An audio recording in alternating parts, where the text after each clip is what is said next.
So I recently stopped eating eggs, and there's an important farm reason why this has happened. It's because today's video is sponsored by Magic Spoon. And I'm gonna explain it in today's video. But first, I gotta do chores. So come along, little barn cats, and follow me. Good morning, large white farm dogs. How are you guys doing this morning, huh? It's good to see you guys.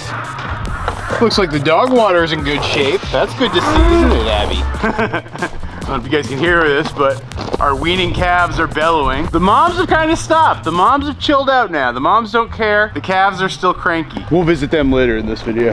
But first, we have to pump some water. Good morning, silky chickens. How are my little weirdos handling the cold? Huh? Looks like you guys still have plenty of food.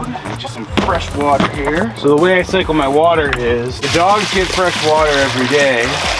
The silkies get the old dog water. Waste not, want not. What are you doing there, Ginny? Getting any ideas here? All right, enjoy the day. Stay warm, my friends. Folks often wonder why I keep the weird chickens separate from my other chickens. And well, the answer is I don't want my weird chickens getting beaten up by the bigger chickens. And so I basically have a mini flock and a big flock. And that's why I keep them separated.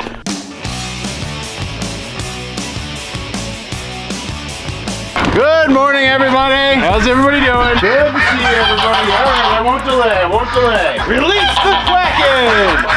All right, we got a little bit of indoor food, but I'm also gonna give them some outdoor food. Right now, these birds are eating more than they're producing. You know, the ducks are really a part of our farm business, and as you guys have seen in past videos, they do produce to our bottom line. The chickens are not really productive, and when I say not really productive, I mean like they're not for commercial production. I have the chickens because number one, they're good composters. Number two, they really help with like fly and pest control with my cattle. And then number three, I'm allergic to duck and goose eggs. And so if I want to eat eggs from my farm, I gotta eat chicken eggs. So let's check our stationary mobile chicken coop to see what we got. Got one egg this morning. I hope you're hungry for nothing. 20 some odd laying hens on this farm, and I got one egg. And to add insult to injury, this egg is already frozen. Which, to get you guys to the very short answer of why I've stopped eating eggs, because we don't have many eggs that are coming from our farm. Okay, I only have one egg here. Abby, you get it, because Toby got the last one. Yes, my eggs have become expensive dog treats at this point. Now, I don't mean to like totally exaggerate, in that we'll probably get another 2 eggs here later today. But on average these days, this time of year, my birds are only producing like, 3 eggs a day is like the average number, I think. And of those 3 eggs a day, I'm lucky if I get 2 of them that aren't frozen. So that's really the easy answer to the title of this video of why I stopped eating eggs. Because we don't have many eggs to eat. Morgan's obvious YouTube answers. Gotta get the dogs their fresh water now. And then we gotta go deal with my least favorite new chore, cattle water.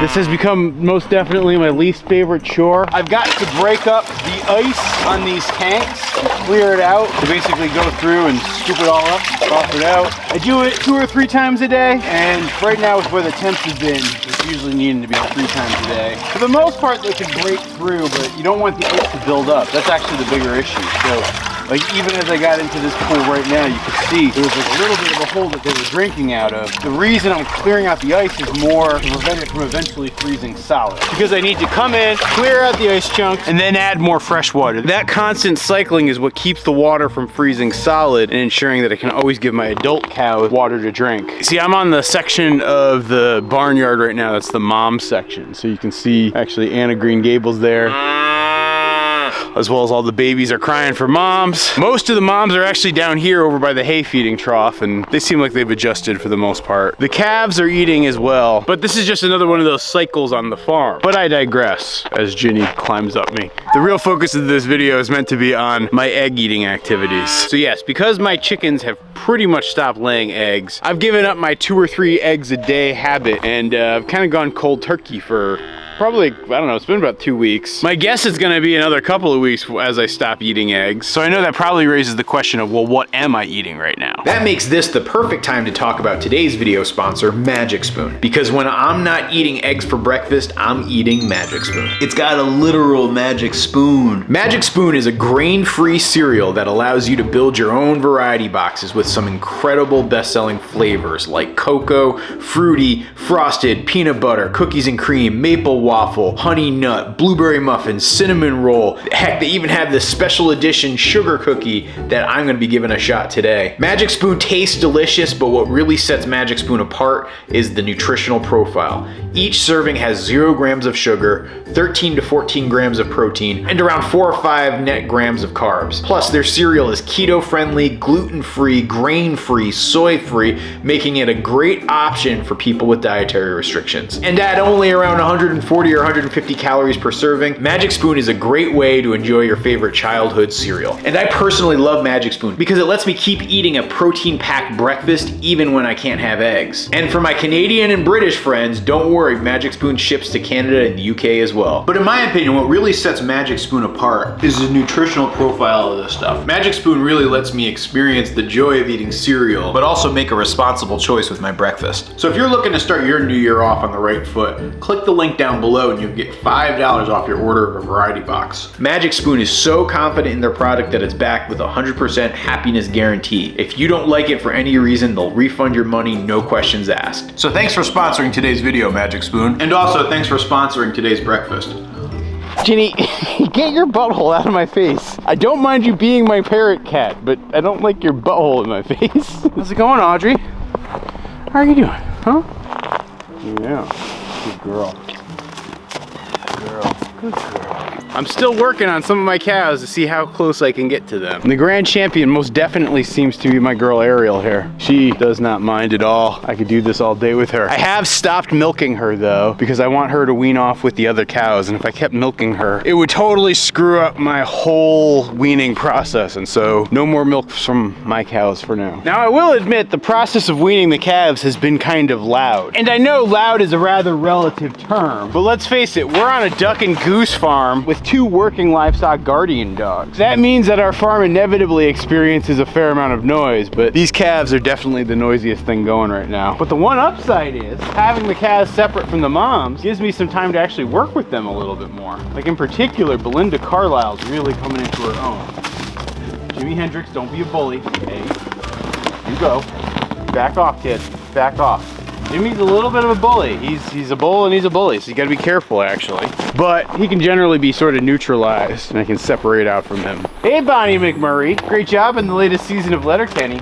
Thought you were hysterical. I'm gonna continue to try to work on brushing Belinda today. See if she goes for that bucket. A little bit spooked? I gotcha. You can actually see Belinda's mom and right there at the fence line. I'm gonna put that down for both of you.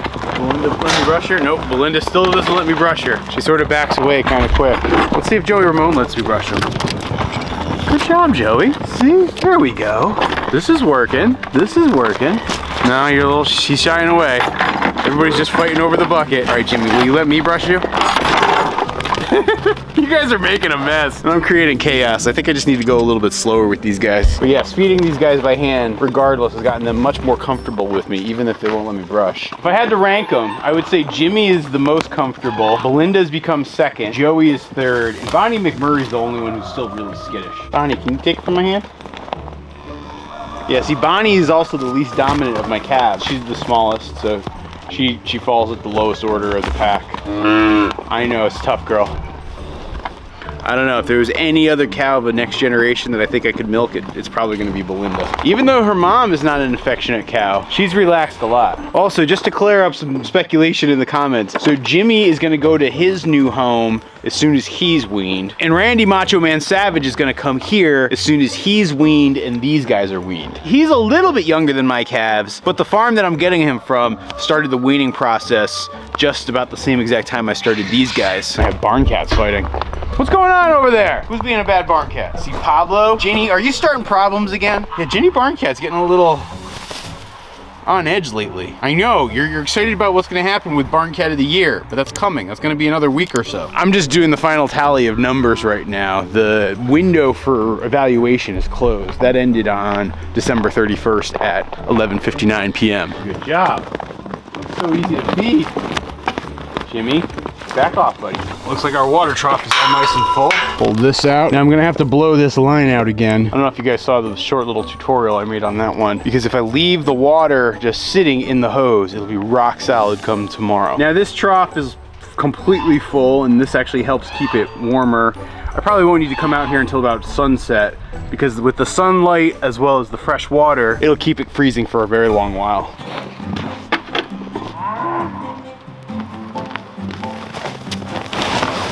I try to drop about 2 bales of straw every other day in various parts around the hoop coop. I don't really need to do too much work to spread it around. The birds do a nice enough job of like picking and scratching and spreading it around. And so I just put it in the spot and they do the rest. I mean, would you look at it? They're going nuts right now. I got the chickens doing their picking and scratching thing, which is always good to see. How's it going there, Black Francis? So because my birds aren't producing eggs, I stopped eating eggs. It's that simple. You know, when it comes to most birds, just like humans even, they have a cycle to their reproduction. And sometimes it's a time where they're very active, and then other times it's a time where they're resting. You know, when it comes to like our geese, for example, they really usually only lay eggs like kind of February to late May. Sometimes you'll get an occasional odd bird that'll lay in the fall, but for the most part, they really only lay in the spring. The ducks and the chickens, they tend to take a break, and their body will shut down for a few weeks when there's the least amount of light. It's actually not driven by temperature, it's driven by light. And so as the days get shorter and shorter, they stop laying. They'll often go and like molt their feathers and lose their feathers.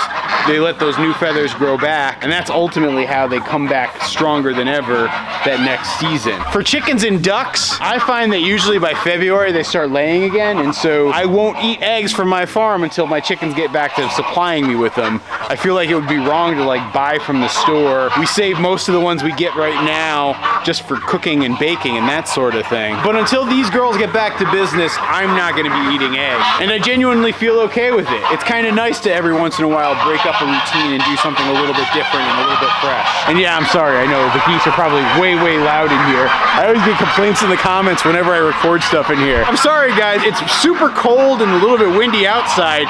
Inside here, it's like warm enough that I feel like I should take my hat off, and I don't know, it feels pretty darn good. It even doesn't stink like birds. It has like an earthy aroma of compost. It's really nice. Look at them. The birds are doing such a good job. You know, all of this actually reminds me of a joke I just recently heard that had me in stitches.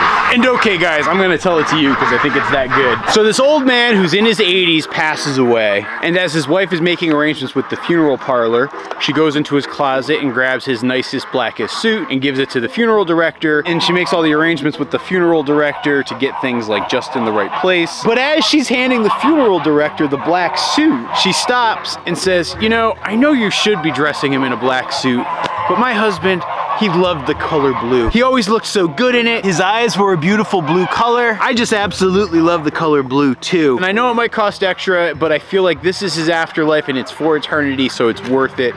But can you dress him in a blue suit? Here, let me give you this blank check and just write out whatever the cost is, because I know it's gonna cost you guys extra money to find a blue suit for him, but can you dress him in a nice blue suit? It would just mean so much to me. And so the funeral director takes a look at the woman, takes a look at the check. He says, ma'am, I completely understand, and it would be an honor to figure out a way to dress your husband in a beautiful blue suit. So the next day, the woman comes back just right before the wake. She takes one look at her husband and she gasps. He is wearing the most splendid, beautiful navy blue suit with like a crisp white shirt and a matching blue tie. He just looks incredible. And the wife is just taken aback with emotion, and she begins crying because it means so much to her to see her husband looking this well as he's going off for his wake. And she turns to the funeral director to thank him, but before she can, the funeral director takes the blank check that she had given him and thrusts it into her face and hands it back to her and says, ma'am,